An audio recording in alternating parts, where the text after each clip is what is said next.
নমস্কার বন্ধুরা, আপনারা বাড়িতে খুব সহজে এই রকমের না বিস্কিট না ঠেকুয়া শুধুমাত্র 1 কাপ সুজি দিয়ে দারুণ মজাদার এই স্ন্যাক্সটি বানিয়ে নিতে পারেন, কিংবা এটাকে আপনারা চাইলে শুকনো মিষ্টিও বলতে পারেন। খেতে পুরো দুর্দান্ত হয়। এর জন্য কিন্তু পুরো রেসিপিটা দেখতে থাকুন, আশা করি আপনাদের খুবই ভালো লাগবে।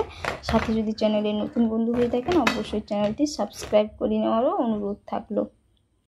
কত সুন্দর হয়েছে দেখে নিশ্চয়ই বুঝতে পেরেছেন, একেবারেই মুচমুচে খাস্তা বিস্কিটের মতো। কিন্তু এগুলো আপনারা মিষ্টিও বলতে পারেন, শুকনো মিষ্টি। যখনই কোনো মিষ্টি খাওয়ার খেতে মন চাইবে আপনারা কিন্তু বাড়িতে খুব সহজে এইরকম করে বানিয়ে নেবেন।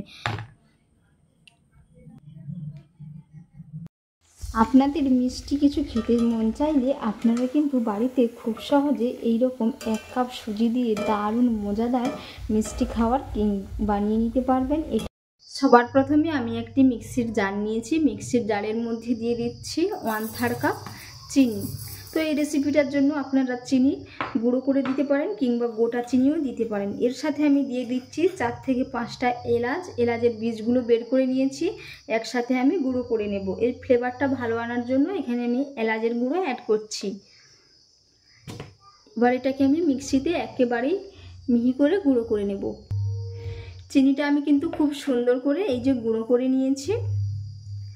এবার আমি এর মধ্যে দিয়ে দেব যেই কাপের মাপ করে আমি চিনি নিয়েছিলাম, যতটা পরিমাপের ঠিক একই পরিমাপ করে এর মধ্যে আমি দিয়ে দেব একেবারে ফ্রেশ টক দই।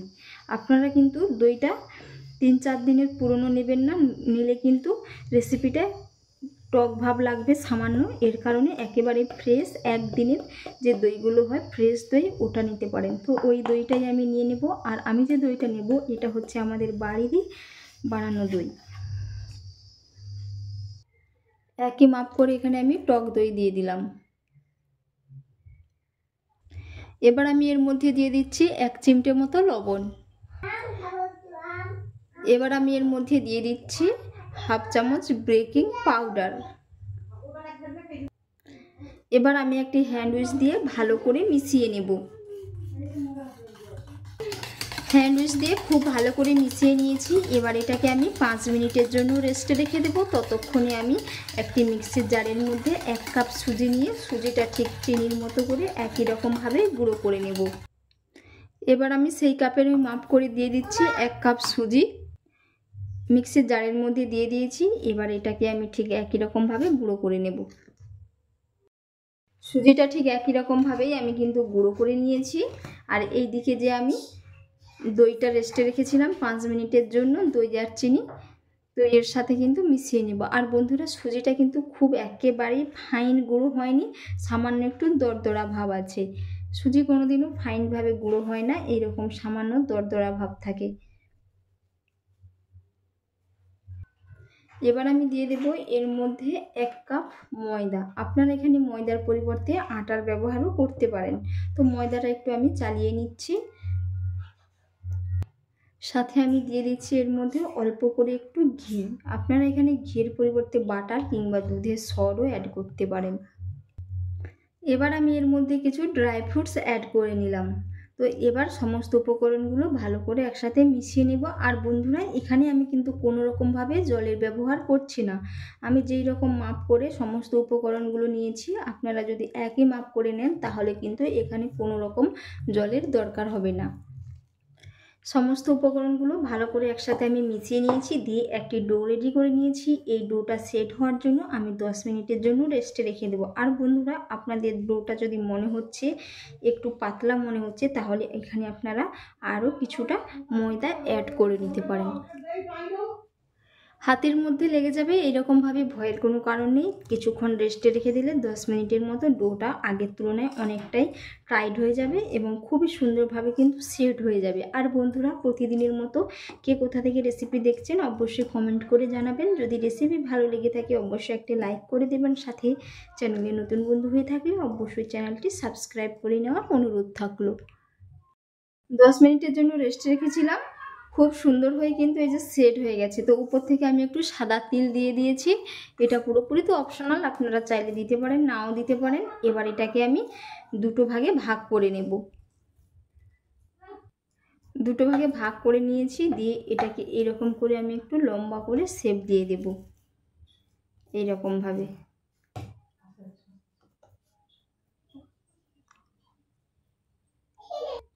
এবারে আমি একটা ছুরি নিয়েছি, ছুরি দিয়ে এইরকমভাবে আড়াআড়িভাবে কেটে নেব, এইরকমভাবে।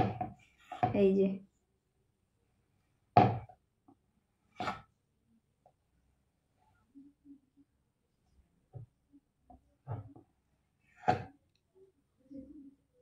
কেটে নিয়েছি। এইভাবে একটু হাত দিয়ে চ্যাপ্টা করে এইরকম করে আমি কিন্তু বিস্কিটের শেপটা দিয়ে দিচ্ছি।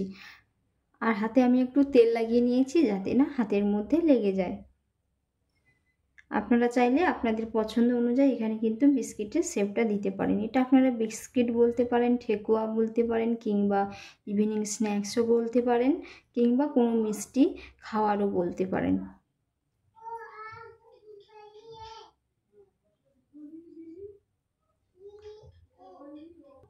বাকি আরেকটা ডোজের রেডি করে রেখেছিলাম লেচি কেটে, তো এটাকেও ঠিক একই রকমভাবে এইরকম করে গোল গোল করে কেটে নেব। এক এক করে আমি কিন্তু সমস্তগুলো বানিয়ে নিয়েছি। এবার আমি এগুলো ভেজে নেব।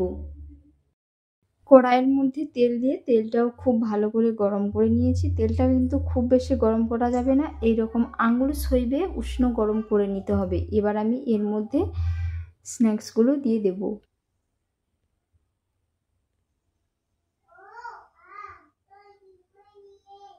গ্যাসের ফ্লেমটাকে কিন্তু একেবারেই আমি লো টু মিডিয়ামে রেখেছি। এবার আমি এর মধ্যে স্ন্যাক্সগুলো দিয়ে দিচ্ছি।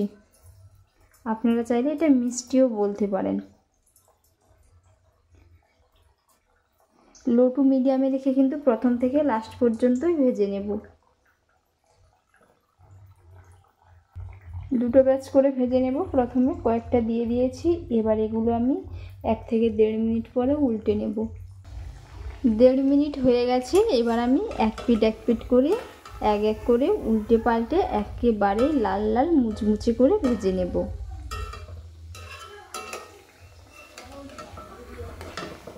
আমি কিন্তু গ্যাসের ফ্লেমটাকে একেবারেই লো টু মিডিয়ামে রেখেছি। আস্তে আস্তে কিন্তু কালারটা চেঞ্জ হতে শুরু করেছে। এই যে খুব সুন্দর একটা কালারও এসে যাচ্ছে পরপর। আবারও আমি ঠিক একই রকমভাবে উল্টে পাল্টে নেব। এগুলো কিন্তু খুব সুন্দর করে ভেজে নিয়েছি আর কালারটাও কিন্তু দারুণ এসছে। এবার আমি এগুলো তুলে নেব। বাকিগুলো ঠিক একই রকমভাবে এইরকম গ্যাসের ফ্লেমটাকে একেবারেই লো টু মিডিয়ামে রেখেই কিন্তু ভেজে নেব। এগুলো ঠান্ডা হয়ে গেলে একেবারেই দারুণ মুচমুচে কুরকুরে খেতে লাগবে। আবারও বাকিগুলো ঠিক একই রকমভাবে এক এক করেই কিন্তু বানিয়ে নেব। প্রথম ব্যাচেরগুলো ভেজে নিয়েছি আর কত সুন্দর হয়েছে। এই যে আওয়াজটা শুনেই বুঝতে পেরেছেন, এগুলো যতটাই ঠান্ডা হবে ততটাই কিন্তু এগুলো মুচমুচে হবে। তো এখন খুবই গরম, হাত দেওয়া যাচ্ছে না, এতটাই গরম। তো বন্ধুরা, আজকের রেসিপি আপনাদের কেমন লাগলো অবশ্যই আপনারা কমেন্ট করে জানাবেন এবং বাড়িতে অবশ্যই একবার বানিয়ে নেবেন। খেতে পুরো দুর্দান্ত হয় এটা। বড় থেকে বাচ্চারা সবাই কিন্তু খুবই মজা করে খাবে। আর এতক্ষণ পুরো রেসিপি দেখার জন্য অসংখ্য অসংখ্য ধন্যবাদ থাকলো। আপনাদের সাথে নেক্সট অন্য একটি রেসিপিতে দেখা হচ্ছে। আপনারা সকলেই ভালো থাকবেন, সুস্থ থাকবেন। ধন্যবাদ।